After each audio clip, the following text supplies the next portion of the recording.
discovery of and I'm sorry, go ahead.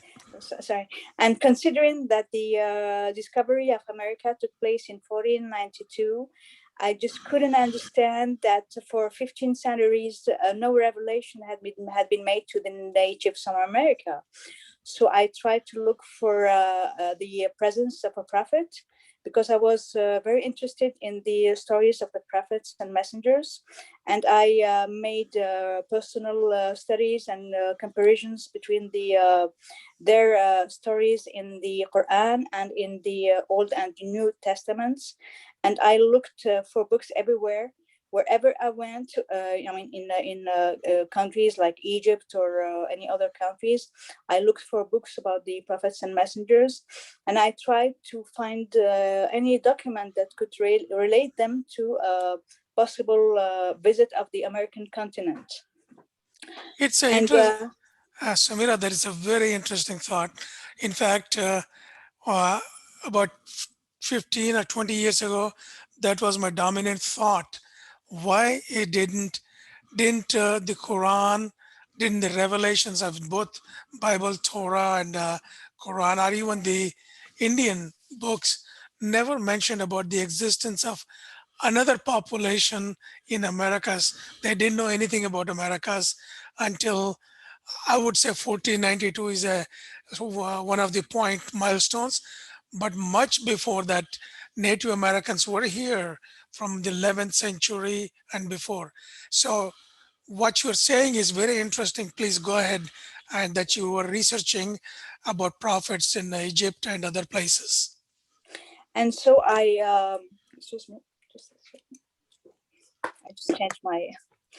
And so I kept on making my researches until I fell upon a documentary that had been made by Michael Cremo and Richard Thompson, who are researchers from the United States, and who made a comparative analysis of the myths and of the religions of the Native Americans. And they pointed at certain points that made me understand that they knew about the about the flood, and about Prophet Nuh alayhi salam. And then I really started to make more researches, and then I fell upon documents in French libraries underlining the fact that the Arabic language was present in South America, and that when the researchers who had been sent by the church discovered certain things like languages or artifacts linked to the Arab and Muslim world, to the Arab world. Do you remember, did the French libraries give a date when they discovered the language of Arabic in South America? Well, there are. This happened in different countries of the South and North America, and through time, in fact, it was one of the great number of researchers who understood that the Arabic language was present in America. I can give you some of them who date back to the 16th, 17th centuries, and others who date back to the 19th centuries or the 18th centuries, and other ones who had been discovered in the middle of archaeological sites in the United States. Or in Colombia, or recently an American researcher, specialist in the Native American languages and Semitic languages, understood for years that the Arabic language was present, and it took him 40 years before publishing his work, and he was worried about the way people would react to his discoveries. But personally, I had also made researches in Native American dictionaries, and I understood and I found out that there were many terms and verbs and expressions who came straight from the Arabic language. Interesting. Very interesting. Yes, yeah. So it's I even went to the university in order to learn the Mayan language, and during my first lesson of Maya, I learned that in order to say to someone, come on, come, you have Mhm. to say ta'ala, just like in Arabic. And Yes. when I told my teacher, do you mean that when we want someone to come, we tell him ta'ala? And she answered, yes. I told her, this is Arabic. It is. It is. Yes, It's yes, very interesting. yeah, Uh, by the way, the Quran, as your and my search for why the American Indians were not mentioned in the Quran, but there is a general statement made by the Quran uh, to encompass all of it. Said to every nation and every tribe, yeah, we have sent messengers, and that's yeah, what the Quran says. And they to me, the messenger simply means is a generic word, not necessarily the word prophet. The generic word which says in every community there is always an individual, whether it is a Hindu community, Muslim, Christians, Native American. If there is a conflict in that little town or in the whole state, there is always one wise man or wise woman who can make some statements to bring peace and harmony among conflicting ideas and conflicting people. And but we need to find, I know Muslims will have difficult time in recognizing, for example, in India, Lord Krishna, Rama, to be acknowledged as prophets, because that's what God has said. And then we need to find among Native Americans who held peace. And I think the idea is for Muslims to universalize, which is already a universal religion of Islam. Islam is not for Muslims, it is a guidance for humanity to create societies where every human can live in peace and security. And please go on. I was very curious to know your interest in Native Americans. And Bob Crane, the first Muslim ambassador from the United States, and also who held the highest position in the US government, working for Nixon and working for President Reagan and President Nixon. And he also headed the Native American banks and other things. He has done a tremendous amount of work. Can you tell me a little bit more about Bob Crane? at what level? I mean, you mean about the work that we are doing, Yeah, the or not? work you're doing about Muslims and Native Americans. This program is about Muslims. Okay. Well, I would say that with Dr. Crane, we are trying to propose a new historiography to the world, to the researchers, as well as to the common reader, in order to understand that there is another version of history and that we must try to enlarge our horizon in order to understand that Islam is indeed a religion that was revealed to two worlds, in fact, to the universe, in fact, the universe of Al Jinn and that of Al Ins. So, if it has been revealed to Al Jinn and to the Ins, it means that the Native Americans had to be part of it, just like the whole world. I mean, it's Yes, not only limited to a certain region, like they pretend that it was only for Arabia or for North Africa or a part of Asia. No, it's not. I mean, you cannot read Islam on a map. Islam is in the hearts, and it can be in the hearts of people in America before 1492, just like it could be or it had to be in other parts of the world.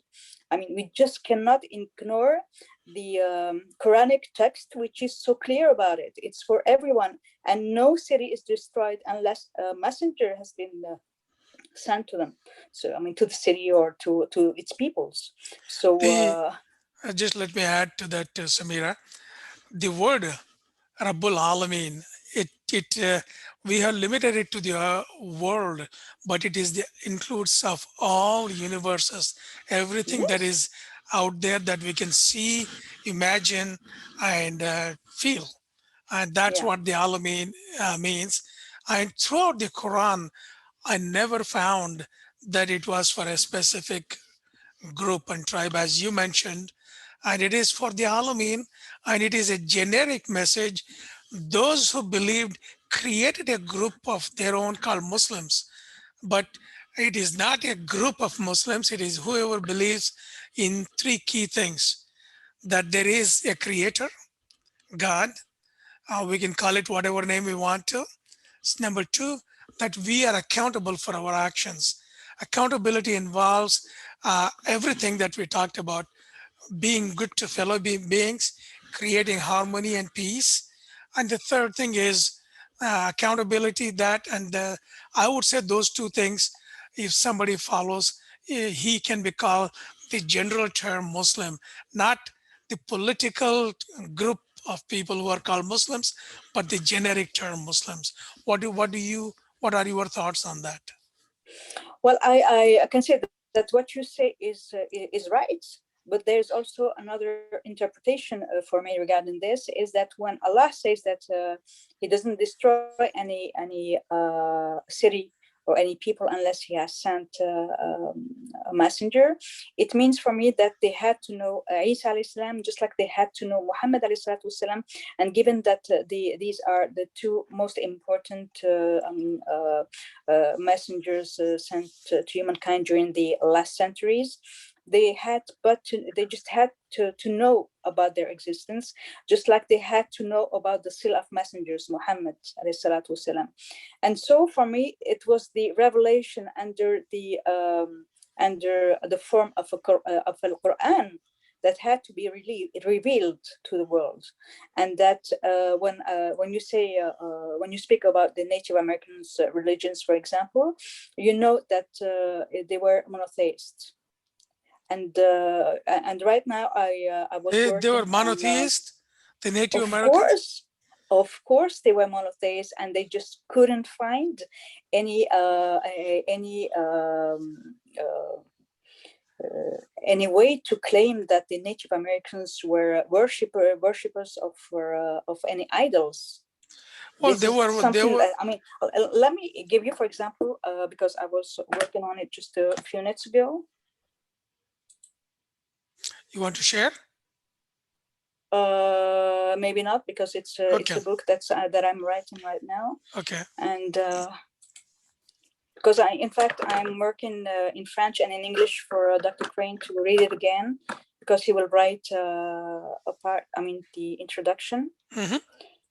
And so when we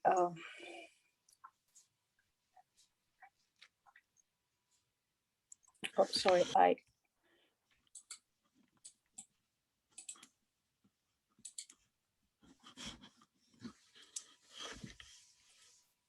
I have so many documents opened. After that, I will share you about my interaction with the Mayans in the Yucatan Peninsula. Okay.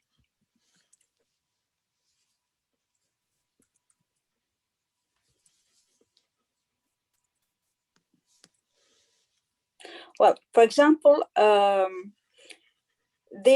this is James Adder writing about the Cherokees and about the Native Americans, and Mm-hmm. he says that they do not pay the least perceivable adoration to any images or to dead persons, neither to the celestial luminaries, nor evil spirits, nor any created being whatsoever. They are utter strangers to all the gestures practiced by the pagans in their religious rites. They kiss no idols, nor if they were placed out of their reach, would they kiss their hands or in token of reverence and dwell in obedience. But the Native Americans pay only a civil regard to the sun, and they do not try to make any image of the Creator. It's totally forbidden. So for people who every school book depicts as being pagans, it's quite astonishing to see that the books that are written on them about those who lived among them, or about written by those who are experts in history or in anthropology or in any important field in this disciplines, highlight the fact that they were not pagans, that they were monotheists. So how come, for example, in the case of the Cherokees, did President Theodore Roosevelt decide in 1905 that he had to abolish the Cherokee religion, knowing that it was supposed to be known as being monotheist. But in fact, it was monotheist, but it was Islam. It was about Islam. Interesting, very interesting. Talking about Theodore Roosevelt banning the Cherokee Nation as a religion, in 2006, the Wicca, which is a native tradition of Europe, they were not allowed to put their headstone in the Arlington Cemetery. So there were many Wiccans. I'm friends with a lot of Wiccans. I'm involved in all the religious groups. And until then, President Bush was asked to sign authorizing placing the Wicca symbol, which is basically a star, on the graves of the soldiers, American soldiers who died in the wars. Finally, I was part of that movement. We pushed it hard, and finally, President Bush, this junior one, signed the document. And today there are symbols of Wicca in the Arlington Cemetery, which is a national cemetery. So it takes a lot of effort to change that. And has anybody reversed Theodore Roosevelt's ruling about banning the Native America, the Cherokee Nation as a religious group? What do you mean? Reversed his decision, the president's. Well, you know that the great grand uncle of Dr. Crane was the among the last imams of the Cherokee Nation. His great grand, I didn't know that. Uncle, yes, he was one of them, and he was imprisoned for 2 years in Oklahoma, and then he ran away and went to the western states of the United States in order to try to convince different nations and tribes to bond together in order to ask for a freedom of religion and freedom also of government, and none of them accepted. And he finally decided to do as the Hopis, so to protect his religion and to keep it secret in order to protect also himself. Yeah. And you know that in the West, in Nevada, for example, the archaeologists discovered the name of Muhammad alayhi salatu wasalam, written in Kufi, in a Kufic style, in the middle of the desert. Have you heard of it? No, I have not. So it was written Muhammad Nabiullah. You have any documentation on that you can share? Yes, but not now. No, I understand because I want to share this. Most Muslims, I don't know if any Muslim in America knows about this documentation you are talking about. I'm sure they know about it, because when Barry Farrell discovered these archaeological sites, at first they thought that it was Native Americans according to the way we perceive the Native Americans, and then they realized that it was Arabic and that it was written Muhammad Nabiullah, and that they discovered that these sites were dated back to a period of time previous to 1492, and it was apparently during the 7th century. Seventh century, yes, 7th century. And when he spoke about it, he was literally attacked by the media of that time, and they said they wrote about him very bad things, saying that he wanted to please the religious people, which was completely unfair and untrue, because he was a professor from Harvard, and he was working at the same time with professors from the University of California. And they found also the name of Isa ibn Maryam written also in Kufic, letters in California. And this is something I spoke about when I had been invited by the association, Muslim Christian Association in France, at the Sacré-Cœur, you know, the famous church in Paris. And I highlighted the fact that the Prophet Isa alayhi salam and his mother had been their names had been written on the rocks, on petroglyphs in California, and that the researchers, the experts, underlined the fact that it had to be the Muslims, because only the Muslims would speak about Isa alayhi salam, about Jesus, as being the son of Maryam, because the Christians would say that he is the son of God. Precisely. Yeah, and so there were also many other facts and many other discoveries that highlighted this Arab and Muslim presence, or this Arab presence, because it was also at the time previous to Islam, before the advent of Islam. For example, in Colombia, they discovered Colombia, there is a nation in South America. Yes, there's a connection in Mesoamerica, in South America, and in Brazil, for example. Even the name Brazil comes from North African tribe, Brazil. And this has been highlighted by the Muslim scholar Hamidullah, Muhammad Hamidullah. That was in Turkey, right? Muhammad Hamidullah was in Turkey? No, he's an Indian scholar. Yes, he was, but he taught in Turkey. And one of my friends, Imam Zia Kawachiki, was his student. Okay.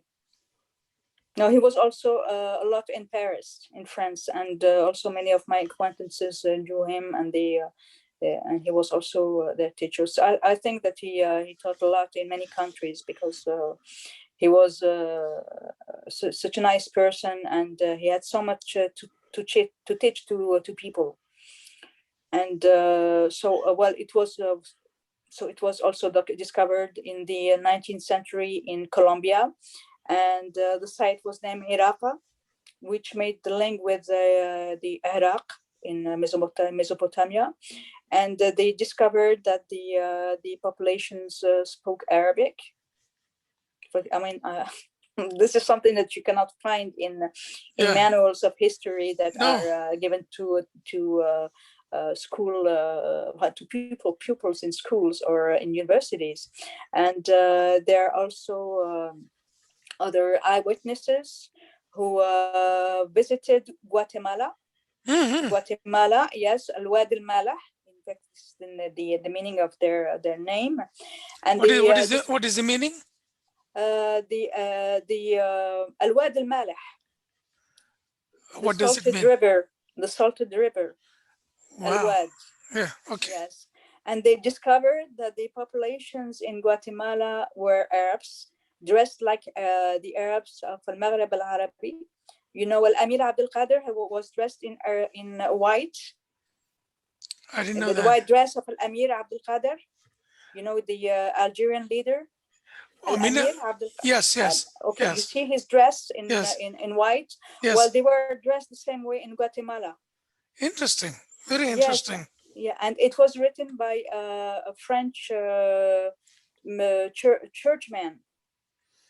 You have done quite thorough research about Native Americans. Yes. And what I would like to do is in the next few weeks, we will broadcast. I need your picture and a small bio, so we can gather up American Muslims to hear about the story of Islam in America. Okay. And in the 7th century, we had the name inscribed Muhammad Nabiullah on the rocks in Nevada as well as in California. That is a very interesting fact, Samira. Few things I want to share, which we were talking about the Maya Indians. It's about 200 square miles peninsula there. And there, well, my friend Marianne Thompson Frank, who is a speaker in the links I have sent to you, we did a full-blown program on Native American genocide about 10 years ago. And we had different speakers to speak about Native Americans. Mary Ann Thompson is deeply involved with the Native Americans, and she and I have met the Cherokee, just about 10 different tribes and their leaders. There is one in Arizona. I'm trying to think the name of the tribe. Then I also went to Oklahoma, met the Native American chief, the Cherokee chief there. He dressed me up in the feather hat as Mm-hmm. well. I'll Mm-hmm. send that picture to you one of these days. Okay. So Mayans, what we found out was Mayans did not have hospital for about 200 square miles. So the only treatment the Native Americans got, the Mayan Americans, was the shamans using herbs and shrubs making medicines. So they were running out of those. So Mary Ann Thompson, my friend, who and I founded the Memnozyne Foundation, she bought 2 acres of land and we donated herbs to grow there. So on the grand opening, 15 of us went there and opened the medicine. Then the doctor, she and I spent a few times. She barely spoke English, but we still got along. And she and I we looked at. She has a room, a big room, full of medicine cabinets, all made from the herbs grown in that garden. And she was telling me there is a medicine for cancer, medicine for headache, all of those Native American herbs. It's more like the Unani, as we call it, Unani medicine or Ayurvedic, which is a Hindu tradition medicine. And they had their own tradition. So we went there. And the most interesting thing was we spent time with the chief, the Mayan chief there. And we went to the uh, I can't think of the name. The main temple for the Mayans, Chichen Itza. Chichen Itza. And the Mexican government had banned Native Mayan Americans to go worship on that Chichen Itza Okay. temple. So I took the group. I said, let's go pray. And the police, the Mayan chief said they will not allow us. And I said, why will not? Why would it is your place? Why shouldn't they be allowing you to worship there? He said, well, let's not try. I said, no, let's go. Let's try it. So I led the group of about 15 people to go on the Chichen Itza hill, the pyramid. The police stopped us. They said they will arrest me. I said, go ahead and make my day. I used the Clint Eastwood dialogue. And I said, no, we are going to go and pray there. Do what you want, but we are going there. You just watch us or you can join us. They were really taken by back because nobody had challenged them. So we went up on the pyramid and we held interfaith prayers.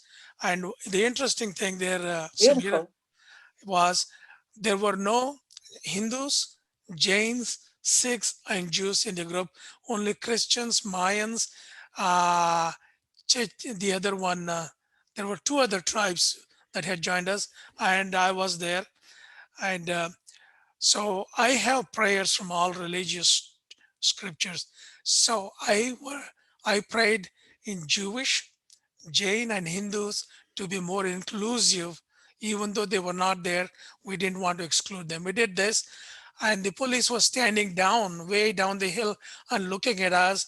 And not only that, one of our African American Christian members, he lit the fire, which there is a picture of me there. We did that. Finally, we found out in Guatemala and Belize, they're the Mayans are banned to speak their language. They have to speak only Spanish. Yeah. So Marianne is working on those, and she's trying. We did a seminar also in Dallas in 2005. There is a movie made about it, bringing about 40 different Native American tribes from Alaska, all the way from Brazil, Chile, Colombia, Guatemala, and Mexico, and of course, the United States, including the Dakotan, North and South Dakotan tribes. It was an eye opening thing to listen about what was done to them over a period of time. So I have sent you some links, the video links. of the program we did. And I think I will send you some pictures of being there in on Mayan territory and that the Chichen Itza. So have you been there? Okay. Yeah, I was there recently. I was there in at the end of March. This year? Before go, yeah. Wow. Before going to the United States. Did you meet did you meet the chief priest of Mayans? No. I have connections with all of them. If you like to connect, I think Bob Crane asked me, and I'm going to connect Marianne with them. I know all the tribes, I have all their emails, but Marianne would be a source for all the Native Americans in Americas, and I will connect you with her. Well, thank you very much. You know, I have met with Mayans in Cancun, where I was staying, Mm-hmm. and we started to discuss about my presence in Mexico. And she was very interested, and she told me, you know, that the history of our people is not being taught in schools. It is forbidden, Yes. and it was only allowed by the recent presidents. Yes. And this is amazing, as if they didn't want them to have any link with their past, Mm-hmm. though they cannot separate them from their past, because they have kept their language. Yes. And yes. you know, the Mayans speak their language more than they speak Spanish. Yes. And this is very important, and it will keep them alive at a certain level. Uh-huh. And a few days ago, I have made a conference in France, and there was a Mexican among the participants. And you know what she told me? You know, she told me, as a Mexican, I felt there was something linking me to the Arab world, but I didn't understand it, because she has been also to Morocco, Mm-hmm. and she discovered that there was some similarities that she couldn't explain. So when she heard what I was talking about during my conference, she came at the end, after everybody came to speak to me and to ask me questions, and she told me, you know, you answered many of my questions, because Very. now I have made the link. And the Consul General of Mexico to Dallas, Texas, his name is Salim Ali, and I thought he was a Muslim. I asked him; he didn't know anything about it, but he said the name Salim and Ali is in my family tradition, and there are people with names like Muhammad in Mexico. They don't know they are Muslims, and also I think I have a video of the Amazon tribe, Native American.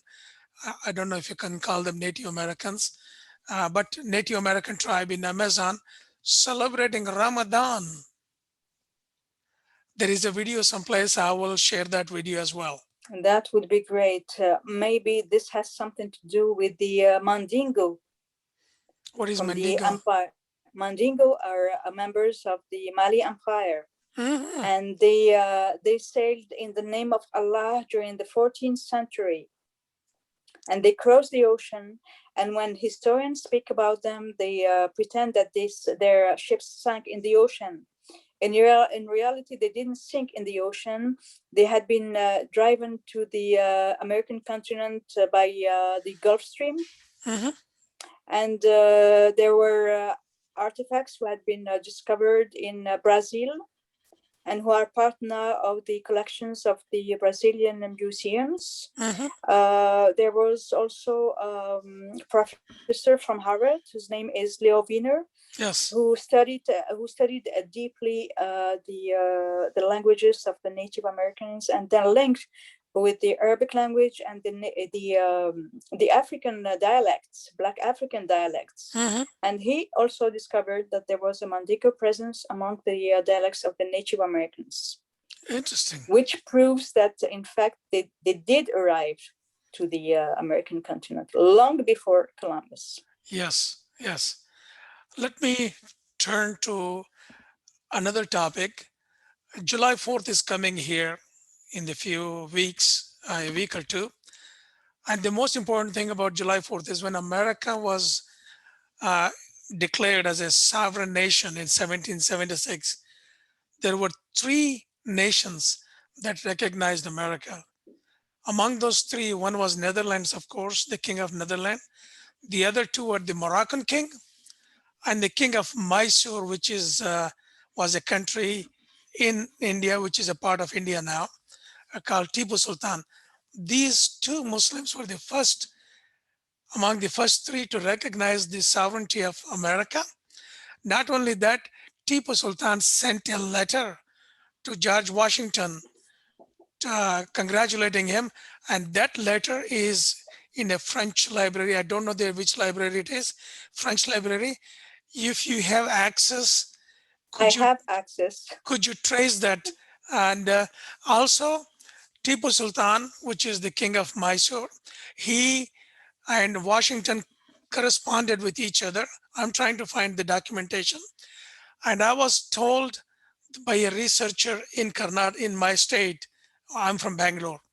In my state, that Tipu Sultan actually sent some funding to George Washington's army at that time fighting the British, because Georgia, the Viceroy Wellesley, lost to George Washington here in the United States. Then he went and fought two wars. Of the four wars, I think he fought two wars with Tipu Sultan, and he was defeated in the first one, but lost. Tipu Sultan was lost in the fourth war with the British at that time. So there are a lot of histories. So if there is a documentation that Tipu Sultan funded George Washington, what I would like to do as an American Muslim, put a statue of Tipu Sultan somewhere in the Washington D.C. area to highlight that Muslims has a presence in America from very inception. Okay. Okay, I will make my researches in at the French National Library or their archives. Okay, and I will let you know. I go very often to the French Library, almost 2 or 3 times a week. Mhm. So I'll focus on this, inshallah, during the next few days. And do you know that the U.S. Navy had been created in order to face with the Algerian Navy? Yes, yes, I remember that. I think the Moroccan treaty with the U.S. was also the first treaty U.S. had signed. Yeah, exactly. Yeah, but the Algerian Regency was very powerful, and more powerful than the Moroccan or Tunisian or Tripolitan ones, I because didn't know that. yes, and the Algerians just drove crazy the Americans, Mhm. and President Jefferson tried to.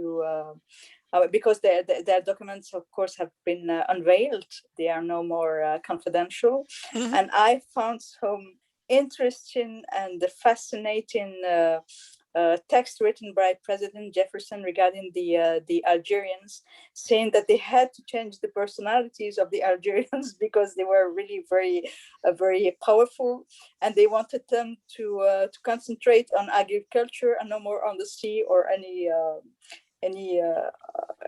anything related to wars. And they were so and I'm writing a book on the subject, so this is the What good. reason I'm telling you about it. Yeah, I focus mostly on the maritime history of the world, because it was the mean of transport of that time for a very long time, well, until the 20th century. And so everything happened in the seas and the oceans. So if we want to have a closer look to what really happened, we have to take into consideration the maritime world, which is the most important one. Wow. Can I have Can I get those books from you? Because I think I want to study about Native Americans. And when we do the programs, I should be able to speak from the book and ask some questions to you. And American Muslims, I'm very involved with American Muslims throughout the United States. And many of them they know about the presence of Muslims in Americas, but they really don't know the history that you know. I have no idea why it was not brought up here. I'm so glad to hear what you're talking about. So Tipu Thank Sultan you. is one thing, and the second thing is let's talk briefly about Muslims in France and the politics of exclusion that the French government has practiced. What is it that makes Muslims live in their own little colonies, mini colonies, instead of being part of the mainstream? In contrast to American Muslims who live amidst everybody, where we don't have separate areas of Muslims only, but we live amidst everybody. And that has allowed more integration, less conflict, although if you conflict, you hear about it, but that is far fewer than what is good out here. So can you talk about a little bit? Of course, I have been invited a few months ago to talk about the problem that we have in France Mhm. as Muslims, and I highlighted the fact that the Arabs and Muslims, before anyone else, do not know about their presence on this continent and on this region of the world, France, Mhm. long before the foundation of the very kingdom of France. So the Arabs founded Marseille, the famous city of Marseille in southern France, and even the name is Marsa El, which means the port of Allah. This is very interesting And information. yes, and many cities in southern France have a Muslim or an Arab name, like Ramatuel, which means Rahmatullah, Al Buhaira in the Basque region. No, I mean, it's just crazy. And when the journalists told me, is it because they are teaching them this that they hate so much the Muslims and the Arabs? I said no. In fact, they don't teach this information. These information are found only in academic books. They don't find them in manuals of history. No, most people here in France do not know that the Arabs were in southern France before Christianity. They don't know that the Arabs and Muslims were here in France ever since the 7th century, which means long before the foundation of the Kingdom of France. They don't know that the Arabs and Muslims were the ones who protected the French and the Christians from their co-religionists from the north.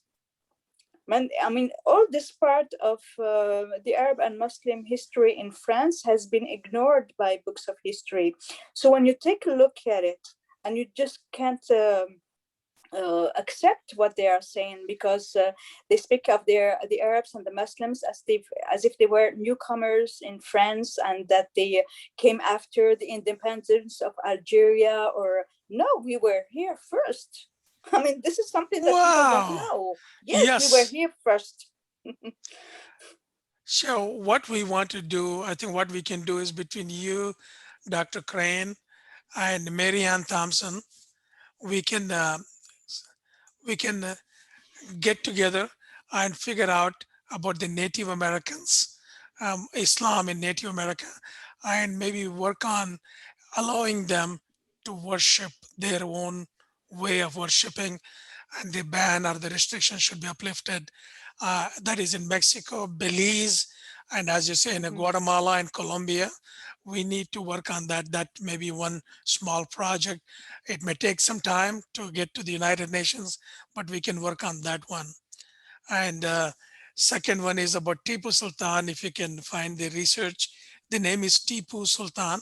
In fact, Can you write me the name exactly, the name of Al Sultan, and the more, I mean, as many information as you have, could you send them to me so that I have a written text I can rely on when I make researches? Because it's just a question also of etymology. When they write a name, they not do not write it always the same way. So I have to keep on. Well, I'm used to making researches, so it's better if you send me as many information as you have so that I can I find will. them. I will. In fact, I wrote an article about July 4th and the importance to Muslims way back about 7 or 8 years ago. All in a sudden, that article has appeared in Moroccan papers, Algerian papers, Egyptians, Mhm. Saudi, and all other papers because it was a new information for them. Even Muslims didn't know about this. So we did that. And that article I will share. I think if you might just if you put type my name and Tipu Sultan. I will send you the links. Okay, You will okay, find plenty of articles written by me and fellow some of the other Muslims. So that okay. one, and then we will talk. We will have a conversation about politics, Muslim politics in France, because here what we are trying to do is learn about Islam and Muslims around the world. It is a small group of people, about 20, but we are going to increase the group as we talk with the people from different faiths. At one time in my group, we had a Tibetan Muslims as well, but I cannot find them back again. They moved out of it. So there are Muslims every place, just we don't know that. And we Yeah. didn't Do you know know? about, I'm sorry, Excuse me. Do you know about the Chiapas? The Muslims Chiapas. from Chiapas, yes, from Mexico? No, I didn't know that. No, they returned to Islam. They did. Yes, Wow. because they remembered that there were some rituals that had links with their Islamic ancestors, and so all of them converted. I mean, a whole village and reconverted to Islam. That is very interesting, Samira. And I think it has been a good conversation between us.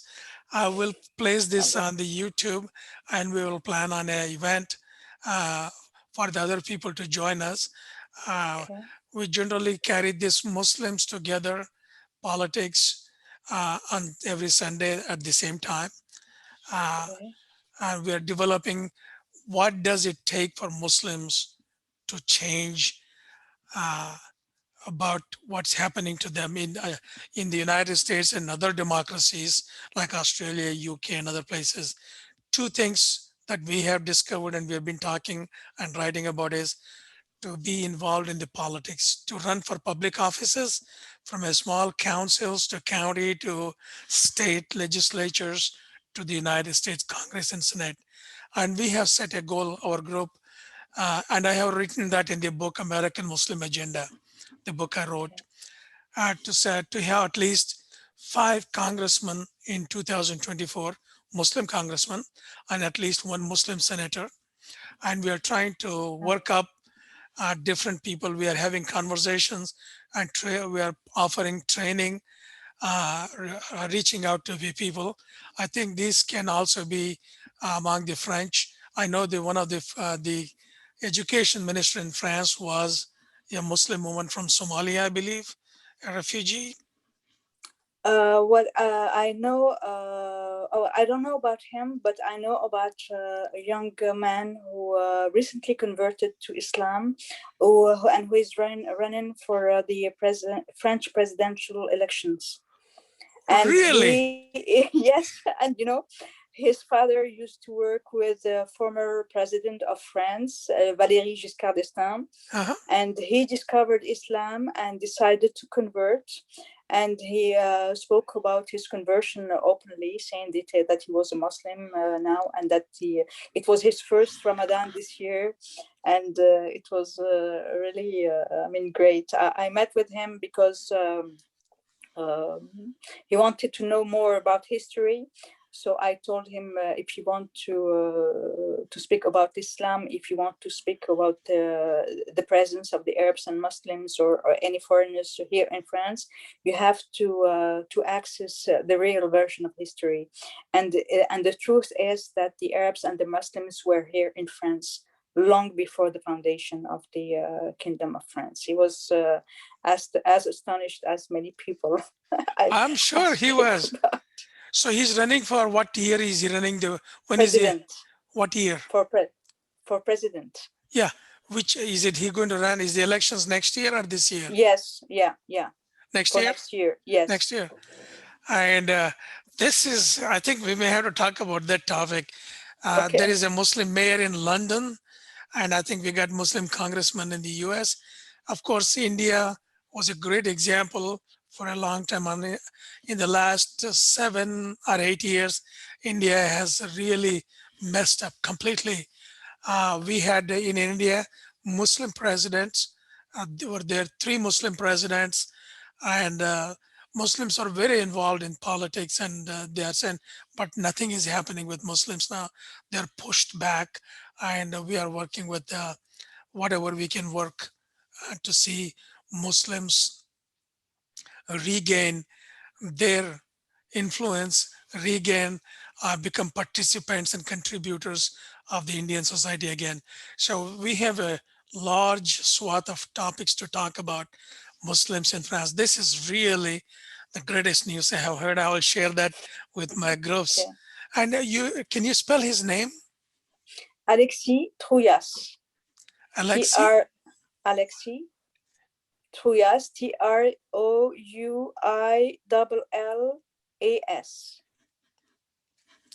Trouyillas. Troyullis. Yeah. Troyullis. Oh, how do you pronounce? Troyullis. Troyus. Troyullis. Yeah. Troyus. Troya. Yeah. This would be a shock to Muslims in America. Yeah. Yeah. You know, when I spoke to him about a different subject, I said, I mean, do you realize that, I mean, you converted to Islam, and do you believe that they are going to let you be the president of France? And his response was very interesting. What was it? His response was that Allah is the best strategist. There you go. There you go. I think when Barack Obama was elected president, the entire world cried, including me. I wrote about it because what it sent a message to the world is if you're a minority, you can be the top man in the government, but you have to speak the language of inclusion. If you start Exactly. they to the majority and us, then it will never make it. We should it all be we the Americans, we the French people, we the Australians. If Muslims can move in that direction of inclusion, real inclusion, I never say, well, they Americans, they white people. No, no, we are all Americans. If this gentleman, Alexi Troyullis, adapts, well, he's a convert, so his language definitely would be inclusive. Yeah, And that exactly. That's how it works. and that would definitely, I hope he wins, and that will Inshallah. oh, with that note, we got about 4 minutes left. I would like you to make a few summary statements about Muslims in France and Native American Muslims. I believe that if the Muslims in France were aware of their historical heritage in France, they would run to elect their future president as a Muslim president, or anyone who would be indeed inclusive and not try to put them aside as if they were newcomers. As for the Native Americans, I believe that for their own survival, they have also to go back to history in order to reach for their roots. Yes. Their roots, and prepare their future, because of course their past is very difficult to bear, because even myself as someone who lives far from the American continent, when I read about the genocide of the Native Americans, it keeps on hurting me a lot, because it's something that's so much linked with the humankind, and I just cannot accept that the Muslim scholars kept them aside of their writings, as if they were killed the second time through our own pens, through our own versions of history. And this is something that I'm trying to do with Dr. Crane, try to reinsert their presence on the map of the world long before 1492. Inshallah, I think I will I will connect you with Mary Ann Thompson, and she is a great supporter of Native Americans, and she will be a good asset to be with us. And Inshallah. I will commit to do my share of the work, and Okay, thank you. in re-establishing the role of Native American Islam in Native Inshallah. American. Thank Inshallah. you so much, Samira. And I will post Thank you. this at the website called in the YouTube. All you have to do is youtube.com Center for Pluralism, but I'll send you the link. Okay, thank you very much, and Assalamu alaikum. Wa alaikum assalam.